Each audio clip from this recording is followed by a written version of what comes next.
Doctor बीना चतुर्वेदी की आवाज़ में उनके कहानी संग्रह संसार चक्र से सुनिए कहानी सरप्राइज़। यह एक ऐसी लड़की की कहानी है जिसके सांवले रंग और अनाकर्षक चेहरे के कारण आए दिन उसकी नुमाइश होती रहती थी। दहेज की मांग को पूरा करने की हैसियत उसके माता पिता की नहीं थी। सब चिंतित थे। एक सेमिनार में वैभव से रूपाली की मुलाकात होने के कुछ समय उपरांत दोनों ने कोर्ट मैरिज कर ली। उसके बाद माता पिता को सरप्राइज देते हुए आशीर्वाद लिया था। सुनिए कहानी सरप्राइज। टैक्सी में बैठते हुए उसने रूपाली के हाथों को अपने हाथों में लेकर हल्के से दबाया और कहने लगा, अच्छा जी, मैं चलता हूँ, जल्दी ही अपनी मुलाकात होगी। रूपाली ने मुस्कुराते हुए उसकी बात का समर्थन करते हुए जवाब दिया, क्यों नहीं, अवश्य, मैं भी ऐसा ही सोच रही हूँ कि हमारी मुलाकात शीघ्र ही होनी चाहिए। फिर वह आंखों से ओझल होते हुए उसकी टैक्सी को देखती रही। उसकी हथेलियों का स्पर्श रूपाली को अत्यंत सुखद लगा था। वह उस स्पर्श की अनुभूति से भाव विभोर हो रही थी। वह मन ही मन सोच रही थी कि मन से विलुप्त हो चुका प्यार का स्रोत, जो कि पूर्ण रूप से उष्ण हो चुका था, आज हुलौरा लेते हुए समुद्र की तरह क्यों मचलने लगा है। रूपाली से उसका प्रथम परिचय एक सेमिनार के दौरान हुआ था। रूपाली एक कोने में पड़ी कुर्सी पर शांत भाव से गंभीर मुद्रा में बैठी हुई थी। उसी बीच किसी की बहुत ही मधुर आवाज़ ने उसकी तंद्रा भंग की। हेलो, मुझे वैभव कहते हैं। और उसने अपना एक हाथ रूपाली के आगे बढ़ा दिया था। रूपाली ने कुछ रोष भरी दृष्टि से उसे देखकर नमस्ते कहते हुए जवाब दे दिया था। वैभव के निश्चल मुस्कुराते हुए चेहरे में न जाने कैसी कशिश थी, जो रूपाली के बाहरी कठोर आवरण को तोड़ते हुए अंतर मन को भेद गई थी। वह उसके साथ रुखाई से पेश नहीं आ सकी। सेमिनार में धीरे धीरे बीते हुए 3 दिन उसके बिंदास स्वभाव के साथ कब और कैसे गुजर गए पता ही नहीं चला। रूपाली उसकी हर अदा पर मंत्रमुग्ध होती रही। आज सेमिनार का अंतिम दिन था, सबकी विदाई का दिन। रूपाली के मन में बड़ी ही तड़प और बेचैनी हो रही थी। सब ओर से उदासी के बादल छाए हुए थे। वैभव का रूपाली के चेहरे पर नजरें गड़ाते हुए मनमोहक अंदाज में कहा हुआ यह वाक्य, अच्छा, जल्दी ही फिर मिलेंगे, रूपाली मन ही मन बुदबुदाती रही। वैभव के हाथों की उष्णता रूपाली के तन बदन को अभी तक सहला रही थी। उसे आश्चर्य हो रहा था कि क्या मैं वही रूपाली हूँ जिसे मित्र मंडली ने बुद्ध की उपाधि से विभूषित कर रखा था। ठीक ही तो कहा था सबने। हंसते खेलते चुहलबाजी करते सब लोगों के बीच में मैं हमेशा शांत भाव से बुद्ध की तरह ही तो बैठी रहती थी। रूपाली सोचने लगी कि क्या मैं हमेशा से ऐसी ही थी। नहीं, बिल्कुल नहीं। रूपाली एक भोली भाली बिंदास लड़की थी, जिसके ठाकों से सारी कक्षा गूंजती थी। परिस्थितियों ने मुझे क्या से क्या बना दिया। अनेक ख्यालों में खोई हुई रूपाली तेज कदमों से घर की ओर बढ़ती जा रही थी। उसके थके हुए चेहरे पर प्रसन्नता की लालिमा छा रही थी। उसकी बिखरी हुई जिंदगी में नए सिरे से सुकून के बादलों की घटाएं छाने लगी थीं। परिणाम स्वरूप उसकी मनोदशा में तीव्र गति से परिवर्तन होने लगा। उसने घर पहुंचकर गुनगुनाते हुए बेल बजाई। दरवाजा माँ ने खोला। रूपाली को अपने गले से लगाते हुए माँ कहने लगी, आ गई बेटी, सेमिनार कैसी रही? जा पहले हाथ मुंह धोकर कपड़े बदल ले और डाइनिंग रूम में जा। हम दोनों गर्मा गर्म खाने के साथ साथ आपस में बातचीत करेंगे। अच्छा माँ, कहकर रूपाली फ्रेश होने चली गई। रूपाली के कानों में वैभव के शब्द लगातार गूंज रहे थे। बधाई रूपाली जी, आपके भाषण ने मुझे मंत्रमुग्ध कर दिया। दिल चाह रहा था कि दौड़कर आपको गले लगा लूं, परंतु मर्यादा की बेड़ियों ने मुझे जकड़ रखा था, अतः मन महसूस कर रह गया। उसके ये शब्द गले लगा लूं के भाव ने रूपाली के होठों पर सलज्ज मुस्कान ला दी थी। रूपाली की माँ सामने खड़ी अपनी बिटिया को अपलक निहार रही थी। पता नहीं कैसे उनकी अनुभवी आंखों ने शायद ताड़ लिया था कि हो न हो कुछ न कुछ ऐसी घटना अवश्य हुई है जिसने उनकी बेटी के मन मयूर को खुशियों की फुहारों से द्रवीभूत कर दिया है। माँ की आवाज़, रूपाली कौन है वह? सुनकर वह कल्पना लोक से हड़बड़ाकर कट यथार्थ पर आ गई थी। कौन माँ? कोई भी तो नहीं है। बेटी, मुझसे छिपाने की कोशिश कतई मत करो। तेरे होठों की मुस्कान, खोई खोई नजर और चेहरे की चमक बता रही है आज अवश्य ही कुछ विशिष्ट हुआ है। बिटिया, क्या अपनी माँ को भी सब कुछ सच सच नहीं बताएगी? रूपाली मुस्कुराते हुए झुंझलाहट के नाटक के साथ कहने लगी, क्या माँ, आप ऐसा क्यों कह रही हैं? मैंने आपसे कभी कुछ छिपाया है क्या जो आज छिपाऊंगी? अब मेरी इस उम्र में मुझसे कौन प्रेम करेगा? छोड़िए भी इस बात को। रूपाली को संदेह भरी दृष्टि से देखते हुए माँ चुपचाप चली गई, मगर उनकी अनुभवी आंखों को रूपाली के बनावटी बातों पर तनिक भी विश्वास नहीं हुआ। स्मृतियों के बादलों ने रूपाली को चहुं ओर से आच्छादित कर रखा था। बिस्तर पर लेटे लेटे वह विगत में खो गई। वह उनकी काली घटाओं के बारे में सोच रही थी जिनके कारण उसके जीवन में पूर्ण रूप से अंधकार छा गया था। रूपाली के कॉलेज में स्थापना दिवस का समारोह था। वहाँ से थकी हारी वह जैसे ही घर में प्रविष्ट हुई थी, माँ ने आदेश दिया, बिटिया जल्दी से तैयार हो जाओ, आज लड़के वाले तुम्हें देखने आ रहे हैं।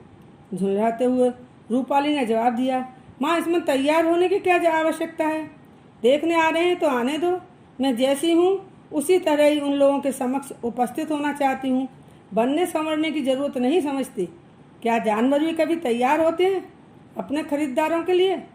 रूपाली का जवाब सुनकर उसके पिताजी क्रोधित होकर कहने लगे, देख लिया अपनी लाडली को? मैंने तुमसे कितनी बार कहा था कि इसे कॉलेज पढ़ने के लिए मत भेजो, मगर तुमने मेरी एक नहीं सुनी। अब भुगतो। बड़ा शौक चढ़ा था लाडली को कॉलेज भेजने का। रूपाली ने खींचते हुए जवाब दिया, पापा जी इस समय कॉलेज जाने और पढ़ाई करने की बात कहाँ से आ गई?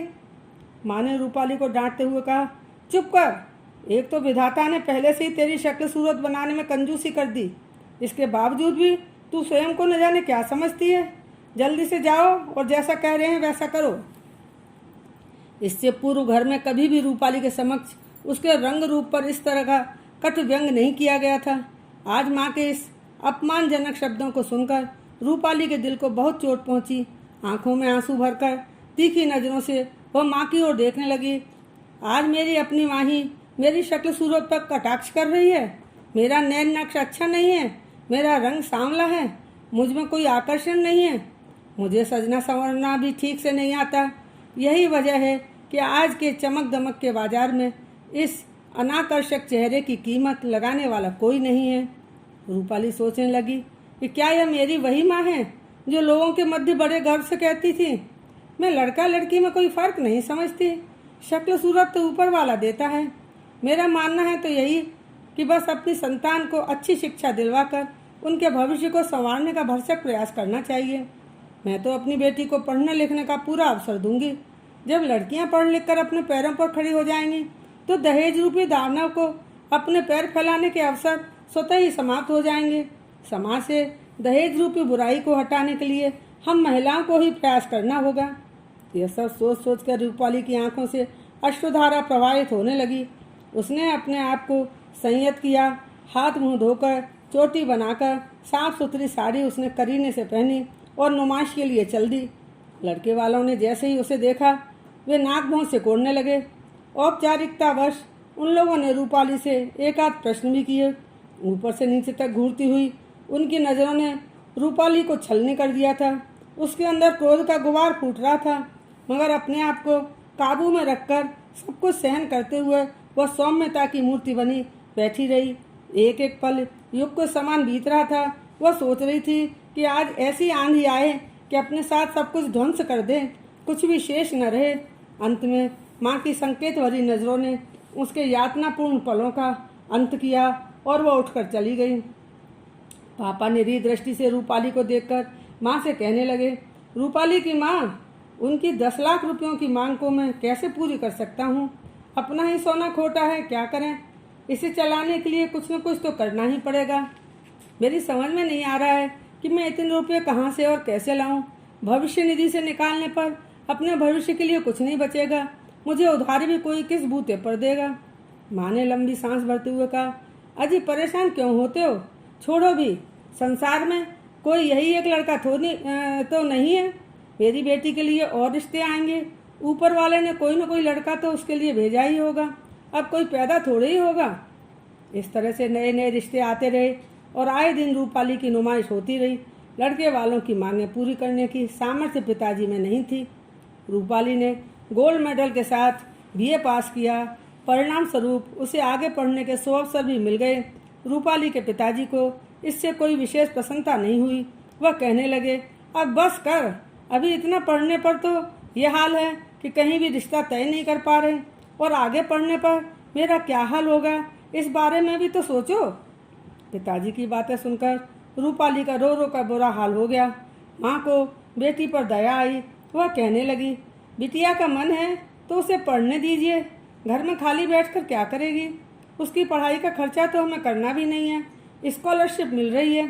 खैर किसी तरह से पिताजी मान गए और रूपाली एमए की पढ़ाई करने लगी। समय का पहिया घूमता रहा, जिंदगी पुराने ढर्रे पर चलती रही। आए दिन एक आशा का दीप रोशनी लाता और झोंके के साथ बुझ जाता। सबकी उम्मीदें चकनाचूर हो जाती। उम्मीद पर दुनिया चलती है, अतः उम्मीद का दामन कैसे छोड़ सकते थे। रूपाली की माँ देवी देवताओं को मनाती रही। रूपाली को इन सब की आदत हो गई थी। इस तरह के माहौल में वह जी तो रही थी, मगर अंदर तक टूट चुकी थी। उसके होठों की हंसी गायब हो गई थी। उसकी जिंदगी एकदम नीरस थी। पढ़ने लिखने के सिवाय उसके जीवन में कुछ नहीं बचा था। एकाकीपन ने उसे सब ओर से दबोचकर घर और कॉलेज तक की नीरस जिंदगी तक सीमित कर दिया था। चिंताओं के कारण रूपाली के पिताजी रोगग्रस्त हो गए। रूपाली के विवाह की चिंता उन्हें हर समय सताती रहती थी। रूपाली अपनी आंखों के सामने असहाय और निरुपाय सी उन्हें देखती रहती। दिन प्रतिदिन उनका स्वास्थ्य गिरता जा रहा था। वह पूरी तरह से बिस्तर पर लग गए थे। घर की पूरी जिम्मेदारी अब रूपाली के कंधों पर आ गई थी। अपनी पढ़ाई के साथ साथ वह ट्यूशन करती और इस तरह से वह अपने आप को अधिक से अधिक व्यस्त रखती थी। रूपाली की पूर्ण लगन और मेहनत से की गई पढ़ाई रंग लाई और इस बार पुनः उसने प्रथम श्रेणी में एमए की परीक्षा गोल्ड मेडल के साथ पास कर ली। उसकी उच्चतम शैक्षणिक योग्यता के कारण शीघ्र ही उसे कॉलेज में लेक्चरर की नौकरी मिल गई। धीरे धीरे उसकी जिंदगी ढर्रे पर आने लगी थी। उसके पुरुष सहकर्मी यदि कभी उससे दोस्ती का हाथ बढ़ाते तो उन्हें भैया के संबोधन के साथ वह अपने आप को सुरक्षित कर लेती थी। वह पूरी तरह से हीन भावना से ग्रस्त हो चुकी थी। उसके मन में हमेशा इसी तरह के विचार आते रहते थे कि मुझे जैसी बदसूरत लड़की में भला क्या कभी किसी को कोई दिलचस्पी हो सकती है। कभी भूले भटके कोई पुरुष सहकर्मी चाय पीने के बहाने से उसके घर आ ही जाए तो बिस्तर पर लेटे पिताजी की आंखों में शक की सुई कौंधने लगती। परिणामतः मम्मी उस नवागंतुक को उपदेश देने से भी नहीं चूकती। बेटा रूपाली के साथ काम करते हो, यह जानकर अच्छा लगा, मगर बेटा हम जिस समाज में रहते हैं उसके नियमों के अंतर्गत ही हमें चलना पड़ता है। मैं मानती हूँ कि तुम्हारे दिल में कोई ऐसी वैसी बात नहीं होगी, लेकिन हम लोग तो पहले ही बेटी की कमाई पर निर्भर हैं। दुनिया वालों की नज़रों में हमारी स्थिति वैसे ही अच्छी नहीं है। अब यदि कॉलेज के आप लोग हमारे घर आया जाया करेंगे तो हमें पड़ोसियों के ताने सुनने पड़ सकते हैं कि इनके घर तो नए नए लड़के आते रहते हैं, पता नहीं क्या चल रहा है। मम्मी की इस तरह के उपदेश सुनने के बाद कॉलेज में रूपाली के साथ काम करने वाले सभी लोग उससे कन्नी काटने लगे। रूपाली को अपनी मम्मी के इस तरह के अजीबोगरीब व्यवहार से बहुत चोट पहुंची थी। वह सोचती, इस तरह की नैतिकता का व्यवहार मेरे ऊपर ही क्यों लागू किया जा रहा है। मैं लोगों की परवाह क्यों करूं? क्या समाज में लोग वक्त विवक्त पर हमारी सहायता करने आते हैं? आज तक लोगों ने क्या हमारी कोई सहायता की है? एक पुरुष को तो इस प्रकार की समस्याओं का सामना नहीं करना पड़ता। इस तरह के अनगिनत प्रश्न उसके दिमाग में उठते रहते। रूपाली इस प्रकार के समाज के बर्ताव से गले तक भर चुकी थी। उसका मन विद्रोह करना चाहता था। अपने आप से कहती कि इन मूल्यों का भार अब मुझसे नहीं उठाया जाता। दिल करता है कि समाज के इन खोखले नियमों को तोड़ दूं, तहस नहस कर दूं, मगर माता पिता के मुंह की ओर देखकर मन महसूस कर रह जाती। एक शाम कॉलेज की छुट्टी हो जाने के बाद रूपाली अपना पर्स उठाकर स्टाफ रूम से जैसे ही बाहर निकली कि उसने देखा वैभव उसी की ओर चला आ रहा था। अचानक वैभव को देखकर रूपाली चौंक गई, मगर शीघ्र ही उसने स्वयं को संयत करते हुए हल्की सी मुस्कान के साथ वैभव का स्वागत किया। वैभव कहने लगा, चलो कैंटीन में चलकर हम एक एक कप चाय पीते हैं। रूपाली ने स्वीकारोक्ति दे दी। दोनों कैंटीन की ओर चल दिए। रूपाली का मुरझाया हुआ चेहरा देखकर वैभव ने कहा, रूपाली जी, आप हमेशा इतने तनाव में क्यों रहती हैं? मैं जानता हूँ इस मुरझाए हुए कठोर चेहरे के पीछे एक कोमल दिल छिपा है। उसे बाहर लाने की कोशिश कीजिए, जिससे सामने वालों को खुशी होगी, अच्छा लगेगा। रूपाली ने मुंह बिगाड़ते हुए कहा, आप मुझे रूपाली नाम से मत बुलाइए। मेरे लिए मेरे नाम की कोई सार्थकता नहीं है। मेरे माता पिता ने न मालूम क्या सोच समझ कर मेरा नाम रूपाली रखा था। मेरे पास रूप कहाँ है? इसी वजह से मेरा जीवन नीरसता के समुद्र में हिलोरें ले रहा है। आप मुझे कोई भी नया नाम दे सकते हैं जो हमारे जीवन में खुशियाँ ला सके। वैभव उसके दिल की बात को समझ गए और उन्होंने ठहाका लगाते हुए तपाक से कहा, खुशी। यह सुनकर रूपाली के चेहरे पर चमक आ गई और वह शर्माते लजाते हुए मुस्कुराने लगी। वैभव ने रूपाली के हाथ को अपने हाथ में लेकर दबाते हुए कहा, चलो ठीक है, आज से मैं तुम्हें खुशी के नाम से ही संबोधित किया करूँगा। मेरे जीवन में खुशियाँ तुम ही तो लाई हो। मेरे जीवन में तुम्हारे इस नए नाम की सार्थकता हमेशा बनी रहेगी। रूपाली की ओर मुखातिब होते हुए वैभव कहने लगा कि आज मैं तुमसे एक अनुरोध कर रहा हूँ कि अब तुम जब भी दिल्ली आओ तब कम से कम एक सप्ताह का कार्यक्रम बना कर आना। उस समय मैं और तुम हम बन सकेंगे, ठीक है ना? वैभव के इस प्रस्ताव को सुनकर रूपाली अब तक की तिक्तता को भूल सी गई। उसके अंदर की स्रोतस्विनी का प्रवाह उमड़ पड़ने के लिए व्याकुल हो उठा। वह सोचने लगी कि वैभव ठीक ही तो कह रहे हैं, हमें अब अपने लक्ष्य की ओर बढ़ना ही होगा। अब मैं किसी वर्जना और किसी की मूल्य के फेर में नहीं पड़ने वाली। उन्मुक्त पक्षी की भांति अपने नीड़ की ओर उड़ना चाहती हूँ। मेरी इस बदसूरत शक्ल के पीछे छिपी आर्द्रता को महसूस करने वाला कोई तो है। रूपाली ने वैभव से कहा, अब हमें दिल्ली पहुँचने की आवश्यकता नहीं है। कल सुबह ही हम लोग कोर्ट चलकर अपनी शादी के लिए रजिस्ट्रेशन करवा आते हैं और तारीख मिलते ही इस अनसुलझे शुभ कार्य को पूरा कर सकेंगे। हमें अब और समय नष्ट नहीं करना चाहिए। रूपाली ने इस बात की चर्चा अपने माता पिता के समक्ष करना ठीक नहीं समझा। अब वह कोई रिस्क नहीं लेना चाहती थी। कोर्ट मैरिज करने के बाद दोनों ने घर आकर माता पिता को सरप्राइज देते हुए उनका आशीर्वाद लिया था।